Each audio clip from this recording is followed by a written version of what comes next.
Well, this is our penultimate unit, and in this unit we're going to begin discussing cryptographic concepts. So we're going to start discussing cryptography, and our last two units are actually both about cryptography. First, we talk about cryptography generically, going to get you familiar with some of the vernacular of cryptography, and we're going to talk about some of the concepts of cryptography, a little bit about the history and things like that. And in the final unit, we are going to talk about specific technologies with cryptography. So how we actually, what tools we actually have available to us to actually apply cryptography to IT security.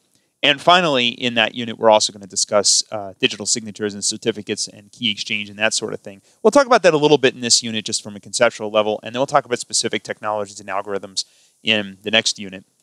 One thing I should warn you, however, is that cryptography is a pretty complex topic, and to really understand cryptography, you could take an entire class. In fact, you can take more than one class about cryptography and still not really understand it. There's a lot of heavy math involved. So if you do try to understand all that math, that's certainly a lot to take in just for a two-unit coverage of cryptography. So I certainly encourage you to go, if you're interested, and look at additional information about cryptography. Certainly, I'll give you some resources in Blackboard where you can go and learn a little bit more about this stuff. But for the Security Plus and for this class in general, we don't expect you to know all that stuff, all that complex mathematical stuff that underpins cryptography, but we do expect you to understand the concepts and the vernacular, and then, of course, the technologies, which we're going to talk about in the next unit. So let's get started. First, a little bit about the history of cryptography. Your book uses the term cipher, which basically is a simple algorithm used to hide messages. Originally, it was a simple algorithm used to hide messages. So if you think back to antiquity, and all through human history, really, we've always tried to hide messages from each other, all the way back, as far back as history goes, and, for a variety of reasons. But humans have always tried to protect information from one another, either from different countries, different tribes, what have you.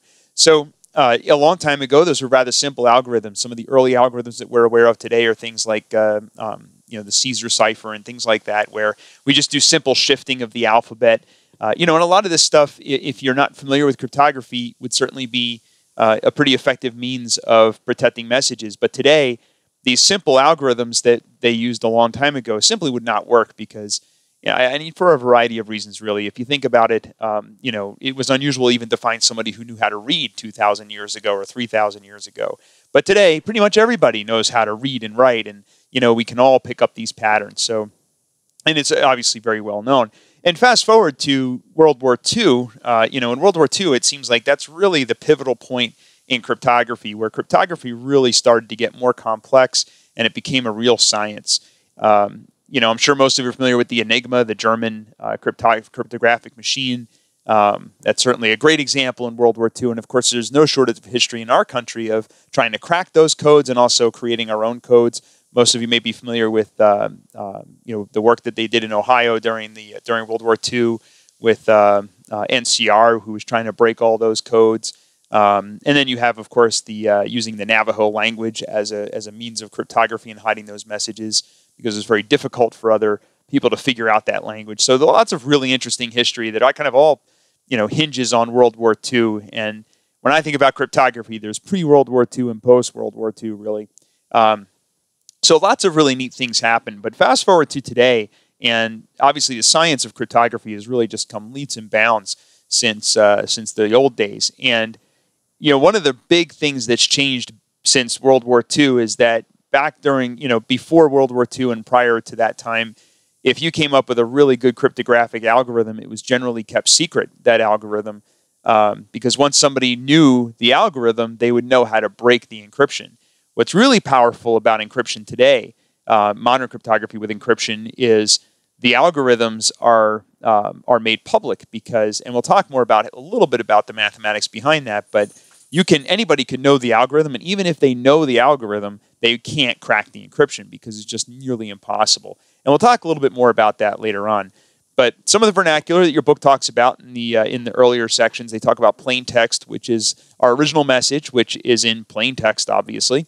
And when we convert that plain text to an encrypted document or using cryptography to encrypt it, it's a ciphertext. So the ciphertext is basically what looks like, useless junk when you look at it.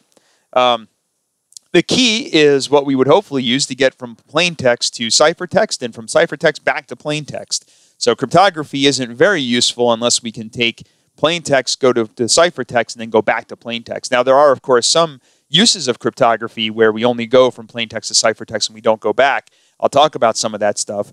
But for the most part, we do need to be able to go both ways for it to really, truly be useful to hide a message. Because what good is hiding a message if you can't actually deliver that message on the other side?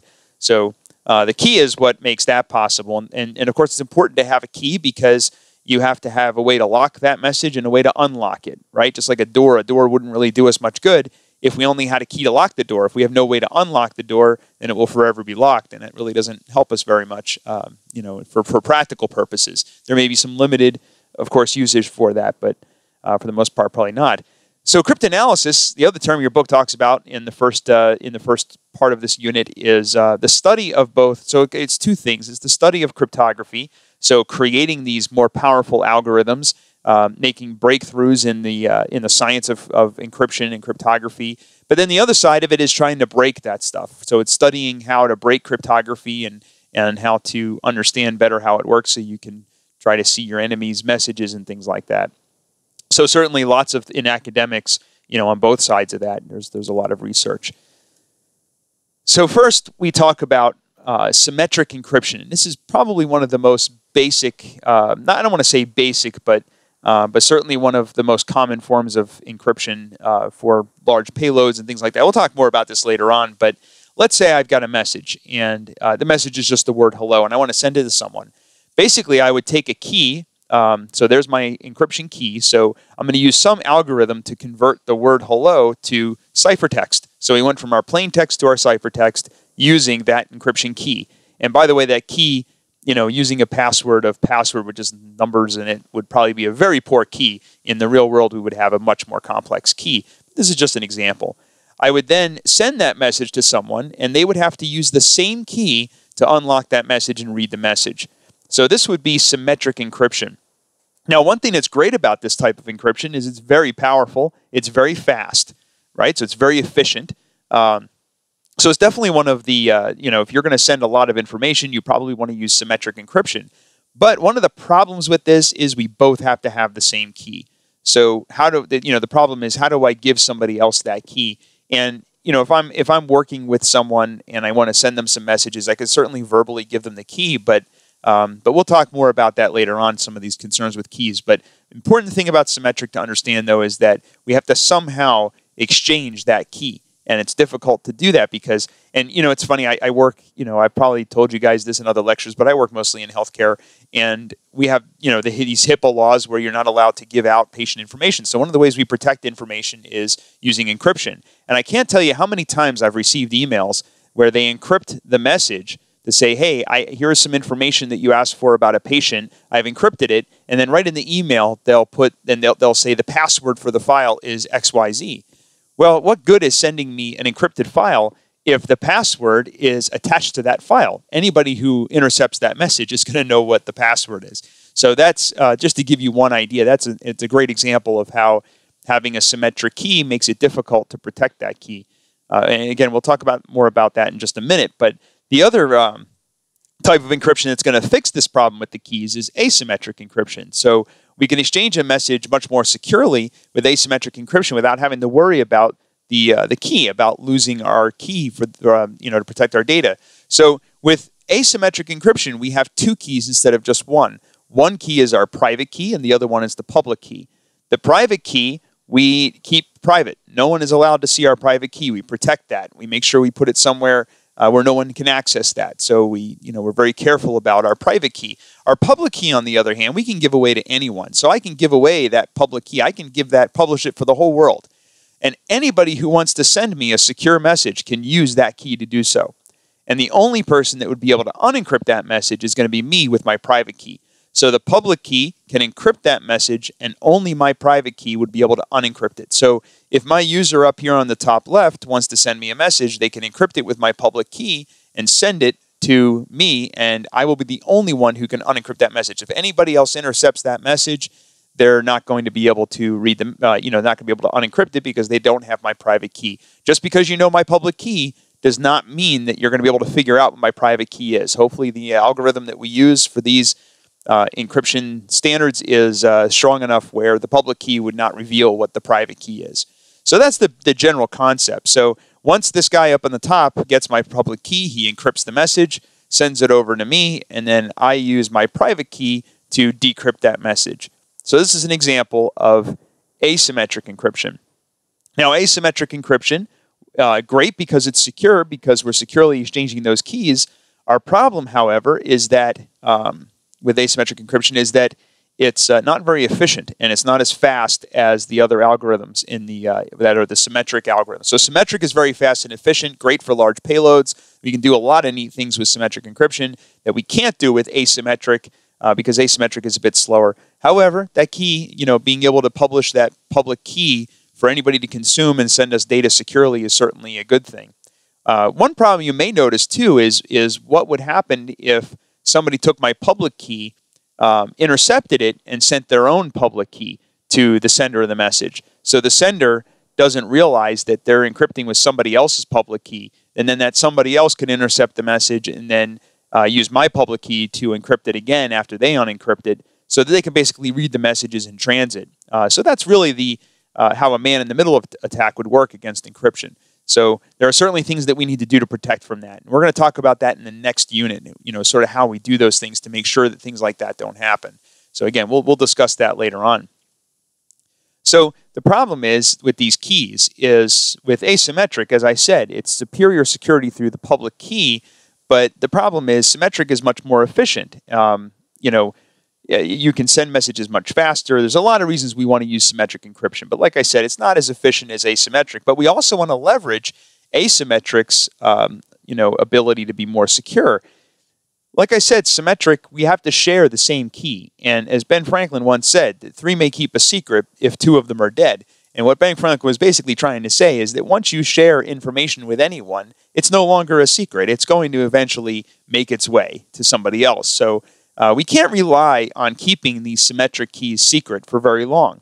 So if we are going to share the same key, it should be for a very limited amount of time. The longer those keys are active, the more likely it is they're going to be compromised. So one concept, there's really 2 things. Number one, we don't want to use shared information for very long because we can just assume that at some point it's going to be compromised. But we also want to leverage asymmetric encryption as much as we can. But symmetric encryption obviously is better. So how do we combine these 2? So that's where we get key exchange. So basically, this is what happens with key exchange. We both have a private and a public key. So what we do is we both exchange our public keys. So we both send each other our public keys. Once we both have our public keys, we can then create that secure communications channel that I talked about before. But instead of actually sending our data back and forth between ourselves, instead, we use that secure channel to create a symmetric key that we both share. So we both exchange, we go back and forth and we agree on a common symmetric key. Once we have that symmetric key, now we can switch to symmetric encryption to actually encrypt our payload, the actual data that we want to send. So then we can start exchanging our data and use the symmetric key encryption. And periodically, we're going to renegotiate for that symmetric key, so we're not using it for a long period of time. So most encryption standards, when we talk about things like VPNs in the next unit, they use this mechanism. They're going to exchange keys first, the public keys, then they're going to agree on a symmetric key, and then the symmetric key encryption is how they actually communicate with the, that's how the payload is actually going to be encrypted. So important to understand this key exchange and how it combines both symmetric and asymmetric when we use the this key exchange. So some fundamental methods of encryption, some components. You have an algorithm. So as I talked about before, an algorithm is basically the mathematics behind how we're actually going to perform the encryption. You have a key, which I talked about, which is basically how we're going to lock and unlock that data, how we're going to apply that encryption. And it's something that makes it possible for us to be able to see those messages and encrypt those messages, right? So we use keys to do all that stuff. And key exchange, which is the concept of exchanging a symmetric key by using a symmetric key by using asymmetric encryption to exchange that key securely. So your book talks about block versus stream encryption, and really all you really need to understand here is that blocks are large contiguous blocks of data, and streams are bit by bit or byte by byte or character streams of data. And that's become much more important today because, if you think about it, a lot of this modern communications that we do is stream-based. So you're, think about having a telephone conversation that's a stream of data that has to get encrypted, or YouTube videos, or audio, or what have you. I mean, all this stuff is streaming now. So streaming encryption's become quite important. And of course, who cares about encrypting a YouTube video, but certainly voice over IP, we absolutely want to make sure that that type of traffic is encrypted. So there are, different ways that you can do encryption and different algorithms that are appropriate for different scenarios. But one of those the book talks about is block versus stream-based encryption. Your book in this unit also discusses elliptic curve. And they kind of jump the gun here a little bit because to really understand elliptic curve, it's important to understand traditional asymmetric encryption. And the important thing about traditional asymmetric encryption, which is most of our legacy asymmetric encryption standards, is that they rely on factoring. So multiplication is very easy and fast. It's very easy to do multiplication. However, it's very slow and difficult to do factoring. And this is what our public key or our asymmetric encryption relies on. It's multiplication and factoring. And this is known in mathematics as a trapdoor. In other words, it's easy to go one way, but very difficult to go the other way. So think about your public and private key. What we want with a public and private key is we want it to be very easy to go one way with the encryption, but very difficult to go the other way.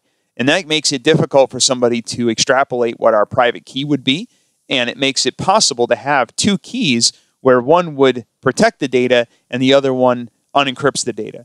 This trapdoor functionality in mathematics is what makes that possible. And you can go in Google or go to Wikipedia and search for trapdoor, and you'll see lots of interesting things about how trapdoors work with mathematics. And it's certainly an important thing that you really would need to understand.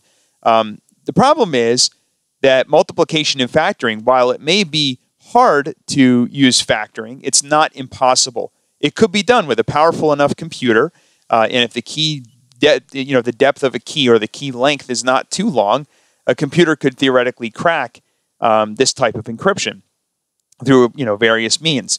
So it would be possible. And we're going to talk about quantum computing in a minute. And quantum computing, it may even be arbitrary to crack these keys, even with the longest key lengths that we have with these standard algorithms. So elliptic curve comes along because it's much more complicated than multiplication and factoring. And the idea is that if you have a curve, if you're given points on a curve, so a curve, an elliptical curve for that matter, is if you think back to, hopefully some of you have taken classes in analytical geometry or calculus, for example, you probably learned about these different formulas for curves, the simplest being y equals mx plus b. But in analytical geometry and calculus, an elliptical curve is a certain formula. And if you have a formula to generate an elliptical curve, if you knew points on that curve, it would be almost impossible to discover intermediate points without having that formula. But I could give somebody points on that curve, and they would know something about it. But so bottom line is, this is sort of the gold standard of trapdoor functions is something like elliptical curves. I'm really not doing this justice. I couldn't really do it in a quick lecture. One slide in the lecture, I can't really tell you enough about elliptical curves. I think it would be good if you want to learn more about elliptical curves, certainly go on Wikipedia. They have some interesting articles. And I also have a link in this presentation that you can go to that has a nice explanation. What I like about that link is it first goes through how traditional asymmetric encryption works, and then it talks about how elliptical curves are better because of the mathematics. And it really does a good job of explaining it. So while factors could be calculated with the same size key, it would be almost impossible if you're using elliptical curves. So that's where elliptical curves have, and the other nice thing about elliptical curves is that it's a well-known, it's a well-known formula, it's a well-known concept, and it's certainly more efficient than more complicated trapdoor mathematics. So elliptical curves is definitely a good thing. Your book talks about elliptical curves, and it seems, in your book it's rather dubious about the future of elliptical curves. But I think at this point it's pretty much a foregone conclusion that this is a more, a much stronger way of doing these algorithms than with the traditional method with multiplication and factoring. So you're going to certainly see this, and they're already pretty popular, these elliptical curve encryption standards. In fact, I think the NSA has officially adopted some elliptical curve algorithms for approved use for top secret data. So if that's happening, then we know it's rather strong. There's no way the NSA would recommend it if it were not strong. So the next concept in your book is quantum cryptography. And to understand quantum cryptography, first let's talk a little bit about quantum computing, which is really in its infancy right now. But it's based on the principles of quantum mechanics. You may have, if you want to study quantum mechanics, certainly you could take a physics class. Quantum mechanics really had its breakthrough back in the 40s and the 50s, and things like, you'll hear terms like superposition and entanglement. It gets very, very complicated, and certainly you don't have to understand quantum mechanics for this course. But what I do want you to understand about quantum computing is that it is magnitudes more powerful than computers that we have with traditional type of computing. That's one of the things you have to understand. The other thing you want to understand about quantum computing is the concept in quantum mechanics of measuring data disturbs the data. So, and your book talks about this a little bit, but if we have to exchange keys, we want to do so securely. So the idea is that if you have a way to detect if somebody compromised that key in transit, then that's certainly something that's useful for you in cryptography. So if I know without a doubt that no one observed that key while it's in transit, then I can use that key knowing that it's secure because no one's seen that key. So that's where quantum cryptography is really taking off in commercial use right now, is this idea of key exchange. So measuring data disturbs data is one of the founding principles of quantum mechanics. And it could be possible to know if a key was eavesdropped in transit using quantum mechanics. Some of the things about quantum mechanics. There is some commercially available technology around this concept, and it's probably one of the few things that is commercially available right now with quantum cryptography. The idea of computational power, how does that affect cryptography? Well, quantum computing, in theory, could create computers that are exponentially more powerful than almost all of the computers we have today. In fact, most scientists believe that quantum computing, as it progresses, at some point we're going to have quantum computers that are more powerful than all of the computers we have today put together. And if you think about it, it's not that far-fetched. Right now we use Moore's law. Right now is sort of the gold standard of how quickly computing is progressing. It's doubling in capacity every year and doubling in speed every year and halving in price and all that stuff. But it's all about doubling and halving, whereas quantum computing so far has progressed at an exponential rate. So it's a logarithmic scale as opposed to doubling every year. It's increasing by a factor of 10. So that's a much more steep curve. So it won't take long for it to far surpass the power we have in traditional computing. So that could make cracking modern encryption an arbitrary task. Unless we come up with encryption standards that can hold up to all this incredible computing power, then it would be arbitrary in the future for somebody with a quantum computer to crack that encryption. So that's the concern, and that's also one of the interesting things about quantum computing. So where this is affecting cryptography is, people are doing research to find these encryption algorithms that could stand up to quantum computing. So hashing is basically one-way encryption. And the way I like to explain the concept of hashing is if I take a message, so here I have a message. This might be a credit card, like when you get a credit card thing in the mail to sign up for a new credit card, you have to sign their little form. And this might be part of that little form. Well, let's say before I send that form back to the credit card company, let's say I'm going to modify that form a little bit. Well, first thing the credit card company should do, if it was digital anyway, is they could do a hash on that document. And if I hash this document, I'm going to end up with a fingerprint. So we have our plain text on the left. We use, in this case, I'm using an MD5 hashing algorithm to create that fingerprint that you see on the right. And that fingerprint is the ciphertext. Now, the thing about these algorithms is you can go only one way. I can go from the plain text to the cipher, but I can't go backwards. And that cipher, in the case of MD5, is a fixed length. That fingerprint is always the same. It will never change. And it's also the same length for all fingerprints. So all fingerprints are the same length the same length ciphertext. So if I were to take that same document and run it through that algorithm, I should get the same hash or the same ciphertext no matter where or how I do that, as long as I'm using that algorithm. Now, if I were to make a minor change in that document, so if I, in this case, instead of saying we will assess a late fee, I might change my document and say we will not assess a late fee. And instead of paying a $25 fee for a return check, I'm just going to pay a 25-cent fee. So I'm going to make some changes to this document and send it to my credit card company when I sign it to sign up for my new credit card. Now, I'd be willing to bet that most people, when they get these contracts in the mail, they don't check to see if the customer made any changes. But I could have very subtly made those changes, and even if somebody looked at that document, there's a good chance that unless they read it word for word and compare it to the other document, they're going to miss those little changes that I've made.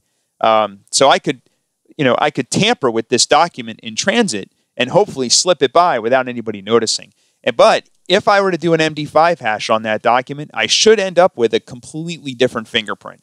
So it should completely change that fingerprint. And that's really the concept here, is that that fingerprint changes with just a minor change in that document. So really, hashing is great at being able to tell if somebody modified or adulterated a document before you got that document. So if you knew what the hash code was at point A, and you know what the hash code is, or the ciphertext after you get that document, you can compare the two, and you would know that they match.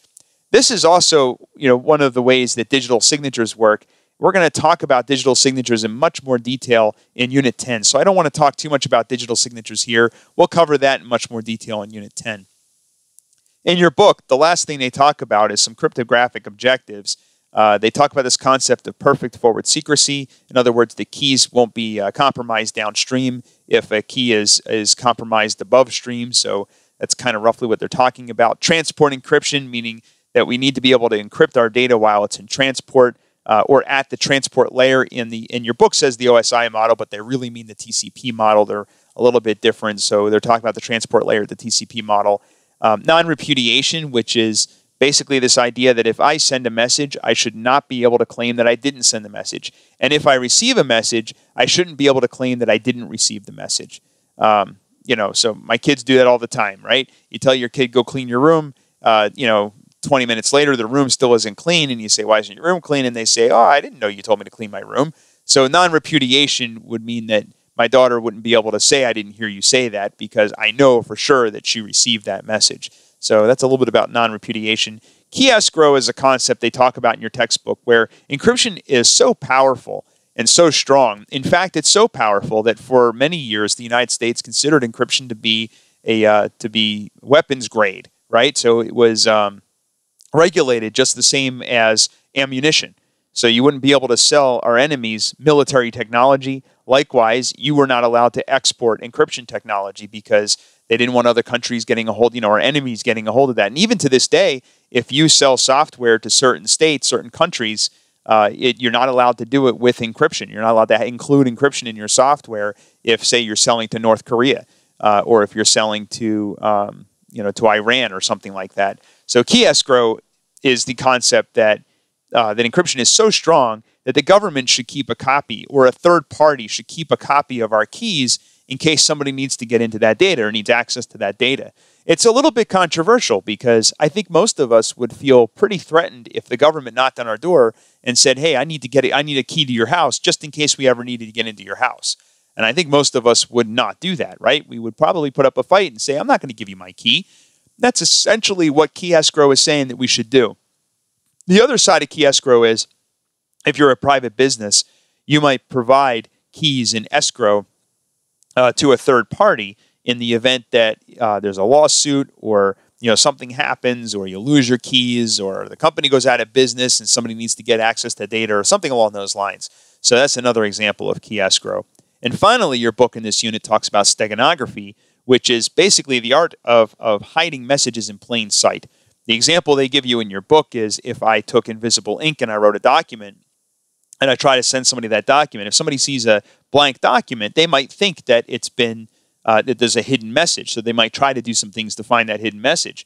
However, if I take that same document, but instead of just writing the message in invisible ink, I write another message on top with regular ink, somebody's going to assume that what I wrote in regular ink is actually the message and isn't going to go any further to try to find the hidden message. So, you're kind of obfuscating the fact that you even have a hidden message or a cryptographic message. In modern computing, steganography is probably most common in images. Images are rather large files, so it's very easy to hide a little bit of data in an image file. So that's probably one of the best examples we have today of steganography in modern computing. So that's it. That's basically all the concepts for cryptography that you really need to be familiar with in this class. And in the next unit, we're going to talk more about the specific tools and technologies that we have to do this, to do encryption. And it's going to also be a little bit longer of a lecture, but we're going to have to go through some of that stuff rather quickly because it's certainly a lot of stuff that they cover. If you have any questions, let us know. Thank you for watching.